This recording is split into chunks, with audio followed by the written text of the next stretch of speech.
Une hôtesse de l'air a demandé à un noir de quitter la première classe, mais l'a amèrement regretté.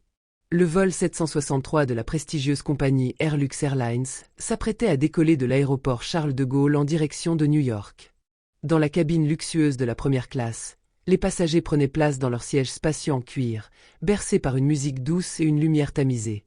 Des verres de champagne étaient déjà servis, et une atmosphère feutrée régnait, empreinte de privilèges et de raffinement. Parmi eux, un homme noir, élégant dans un costume sur mesure couleur bleu nuit, s'installa confortablement à son siège près du hublot. Son allure distinguée contrastait avec la sobriété de son expression, empreinte d'une sérénité habituée au regard interrogateur. Il posa son attaché-caisse en cuir fin sur la tablette devant lui, alluma sa tablette et commença à parcourir quelques documents avec une concentration tranquille. Son poignet arborait une montre d'exception, discrète mais précieuse, et ses chaussures en cuir italien, finement polies, captaient les reflets tamisés de la cabine. À quelques rangées de lui, une hôtesse blonde aux traits fins et au sourire étudié jetait des regards furtifs dans sa direction. Derrière son expression de façade, une hésitation flottait dans ses prunelles claires. Depuis le début de sa carrière, elle avait vu peu d'hommes noirs en première classe, et chaque fois, un doute instinctif s'insinuait en elle. Une impression fugace, mais insistante, qu'il y avait peut-être une erreur.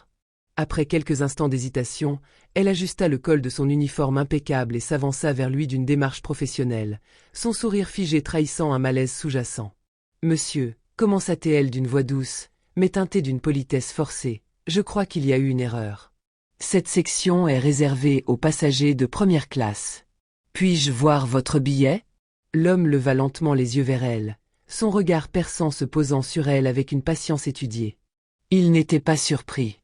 Il avait déjà vécu ce type de situation à maintes reprises. Sans précipitation, il glissa une main assurée dans la poche intérieure de sa veste et en sortit son billet, le tendant avec un calme imperturbable. L'hôtesse le prit du bout des doigts, jetant un coup d'œil rapide avant de froncer légèrement les sourcils. Elle scruta le billet comme si elle espérait y déceler une anomalie, un détail qui viendrait justifier son instinct.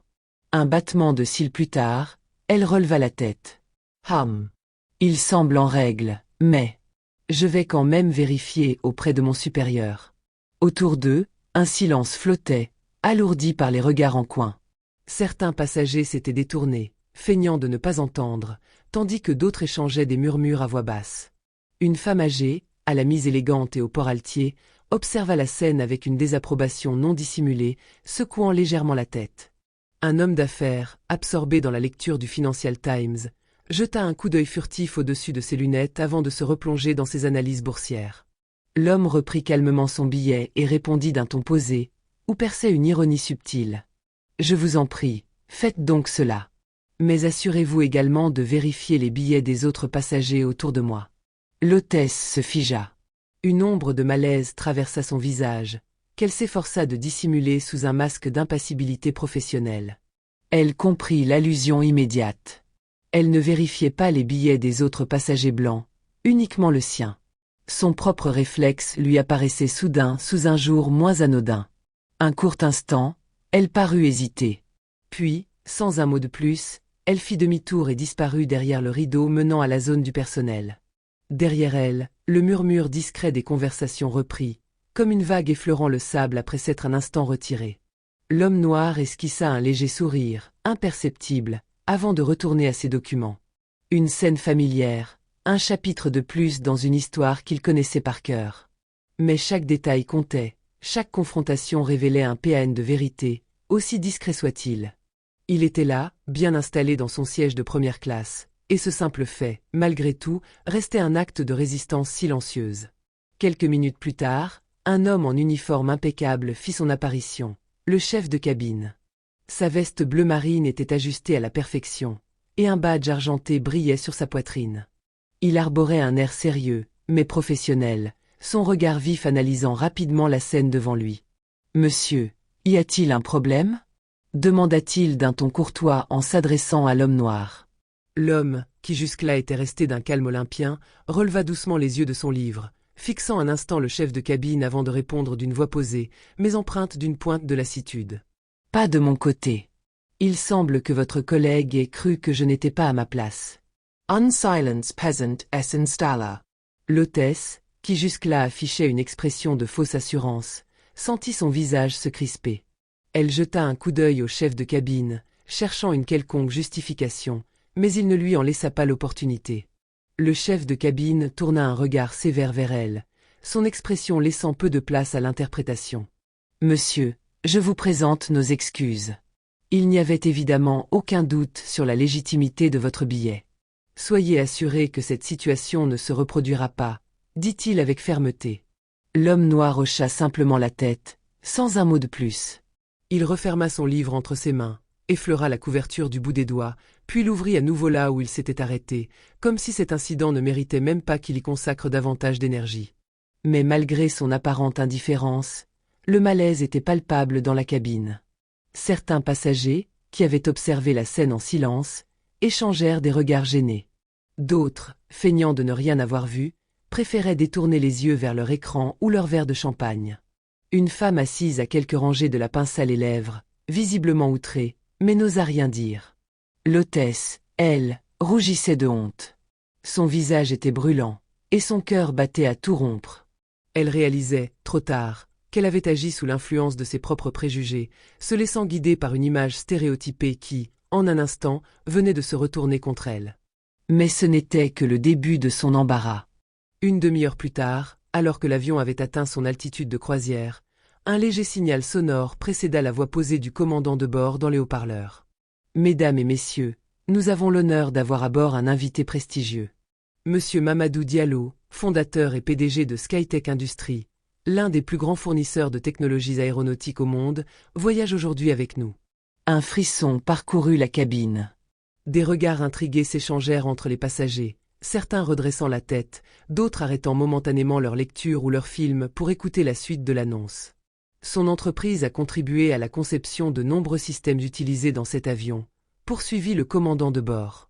Nous tenons à lui exprimer notre gratitude pour son engagement dans l'innovation aérienne et pour son rôle dans l'évolution de notre industrie. Un silence suivit l'annonce, immédiatement remplacé par un brouhaha discret. Plusieurs passagers se tournèrent vers l'homme noir installé en première classe, cet homme qu'ils avaient, pour certains, à peine remarqué. Lui, pourtant, ne semblait ni surpris ni troublé.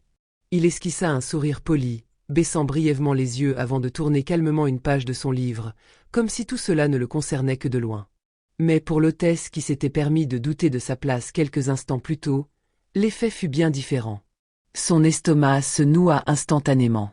Un frisson glacé remonta le long de sa colonne vertébrale alors que la réalisation de son erreur lui frappait de plein fouet. Elle avait osé remettre en question la présence en première classe de l'homme qui, en réalité, avait contribué à la conception de l'appareil dans lequel elle travaillait. Pire encore, elle l'avait fait avec condescendance, portée par des préjugés qu'elle n'avait même pas pris la peine de remettre en question.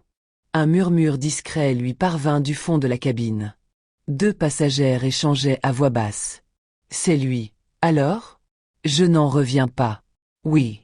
Je crois que j'ai lu un article sur lui récemment. C'est un génie dans son domaine. » D'autres passagers, eux, se contentaient de jeter des regards en coin à l'hôtesse, qui, désormais, se sentait à la fois minuscule et terriblement exposée. Mais l'humiliation ne s'arrêta pas là. Quelques minutes plus tard, une nouvelle agitation se fit sentir à l'avant de la cabine. Le commandant de bord en personne venait de quitter brièvement le cockpit pour rejoindre la première classe. « Monsieur Diallo, dit-il avec un respect manifeste en tendant une main franche, c'est un honneur de vous avoir à bord. Nous vous remercions sincèrement pour votre contribution à notre secteur. » L'homme noir, toujours calme et maître de lui-même, referma doucement son livre et lui serra la main avec une élégance naturelle. « Merci, capitaine. C'est toujours un plaisir de voir mes technologies en action. » Un silence pesant s'abattit sur les rangées voisines. Si certains passagers semblaient impressionnés, d'autres observaient la scène avec une gêne évidente. Ils avaient tous été témoins, un peu plus tôt, du moment où cet homme avait été remis en question, soupçonné, comme s'il n'avait pas sa place parmi eux. L'hôtesse, elle, sentait le poids de la honte s'abattre sur ses épaules. Elle aurait voulu disparaître, devenir invisible, se fondre dans la moquette de la cabine. Mais c'était impossible. Tandis qu'elle passait près de M. Diallo, cherchant désespérément un moyen de réparer son erreur, ses mains moites agrippant nerveusement le plateau qu'elle tenait, il releva les yeux vers elle. Son regard, perçant mais sans colère apparente, l'arrêta net. J'espère que la prochaine fois, vous saurez reconnaître un passager de première classe sans préjugés. Sa voix était calme, posée, mais chaque mot résonnait comme une claque silencieuse. Il n'avait pas haussé le ton, mais l'impact était dévastateur. L'hôtesse ouvrit la bouche, cherchant une réponse, une excuse, une justification. Mais aucun mot ne franchit ses lèvres. Rien ne pouvait effacer ce qui venait de se passer. Et très vite, la situation dépassa le cadre de la cabine. Quelques passagers, indignés ou fascinés par l'incident, prirent leur téléphone pour partager ce qu'ils venaient de voir sur les réseaux sociaux. En quelques heures à peine, des messages, des vidéos et des photos commencèrent à circuler, dénonçant le comportement de l'hôtesse et soulignant l'ironie de la situation. La compagnie aérienne, soucieuse de préserver son image, fut contrainte de publier un communiqué officiel, présentant ses excuses à M. Diallo et réaffirmant son engagement contre toute forme de discrimination. Quant à l'hôtesse, elle regretta amèrement son erreur. Ce n'était pas seulement un faux pas professionnel, c'était une leçon qu'elle ne pourrait jamais oublier. Elle avait non seulement jugé un homme sur son apparence, mais elle l'avait fait sans savoir à qui elle s'adressait. Ce jour-là, elle comprit une vérité essentielle. Le respect ne se mesure ni à la couleur de peau ni au statut social. Il est un droit, et non un privilège.